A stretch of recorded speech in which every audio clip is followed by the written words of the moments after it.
Gujarat ST નિગમના conductor ST બસને પોતાને બાપની જાગીર સમજતા હોય તેવો કિસ્સો પ્રકાશમાં આવ્યો છે।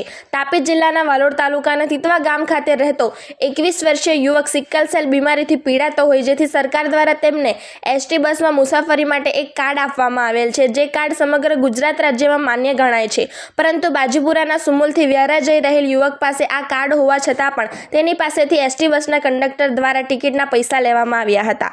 આખી ઘટના એવી છે કે વાલોડ તાલુકાના તિતવા ગામ ખાતે રહેતો 21 વર્ષીય યુવક ગત રોજ સવારે 9:30 વાગ્યાના અરસામાં તિતવા બાજીપુરા સુમુલ પાસે પહોંચ્યો હતો અને ત્યાંથી સુરત એસટી નિગમની ST bus registration number GJ18Z1700 માં સવાર થયો હતો। જો કે આ યુવક સિકલ સેલ નામક બીમારીથી પીડાઈ રહ્યો છે, જેથી સરકાર દ્વારા તેને રાહત મળે તે હેતુથી સામાજિક ન્યાય અને અધિકારીતા વિભાગ દ્વારા દિવ્યાંગ કલ્યાણની યોજનાઓનો લાભ મળે તે માટે દિવ્યાંગ ઓળખ કાર્ડ આપવામાં આવેલ હતો।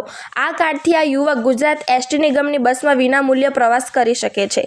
જો કે આ યુવક જ્યારે સુરત એસટી નિગમની એસટી બસમાં સવાર થયો ત્યારે બસના કંડક્ટરને આ યુવકે પોતાનું કાર્ડ બતાવ્યું હતું, તેમ છતાં પણ કંડક્ટર દ્વારા તેની પાસેથી ટિકિટના પૈસા વસૂલવામાં આવ્યા હતા। જે બાદ યુવકે આ અંગે વિરોધ નોંધાવ્યો હતો અને વ્યારા ડેપો મેનેજર પાસે આ અંગે પૂછપરછ કરવામાં આવશે તે રીતે કંડક્ટરને કહેવામાં આવ્યું હતું। જો કે વ્યારા બસ ડેપો પર કંડક્ટર પેસેન્જરને ત્યાં ઉતારીને ત્યાંથી તરત જ ભાગી ગયો હતો। જે બાદ યુવક દ્વારા વ્યારા બસ ડેપો પર ફરજ પરના કર્મચારીને આ અંગે જાણ કરવામાં આવી હતી અને પોતાનું કાર્ડ તથા ટિકિટ બતાવવામાં આવી હતી। ત્યારે કર્મચારી દ્વારા પણ કહેવામાં આવ્યું હતું કે સુરત નિગમના કંડક્ટર દ્વારા આ ખોટું કરવામાં આવેલ છે।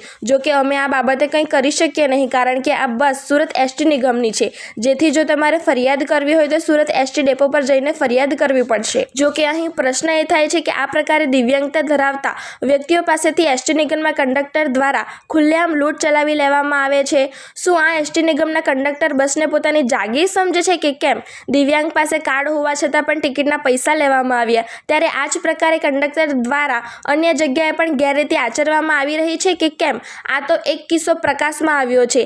આ રીતે કંડક્ટર દ્વારા કેટલા પ્રમાણમાં ગેરરીતિ આચરવામાં આવેલ હશે? આવા અનેક સવાલ ઊભા થઈ રહ્યા છે। તેમજ આ મામલે સુરત એસટી નિગમ દ્વારા ફરજ પરના કંડક્ટર સામે કાર્યવાહી કરવામાં આવે તે પણ જરૂરી બન્યું છે। જો કે સુરત એસટી નિગમ દ્વારા આ અંગે ગંભીરતા દાખવીને યોગ્ય કાર્યવાહી કરવામાં આવે તો દરેક કંડક્ટર માટે એક દાખલો બેસે તેમ છે। જો કે એસટી નિગમ દ્વારા કોઈ કાર્યવાહી કરવામાં આવશે કે પછી ચલતા હે ચલને દોનું વલણ અપનાવવામાં આવશે તે તો આવનાર સમયમાં જોવું જ રહ્યું।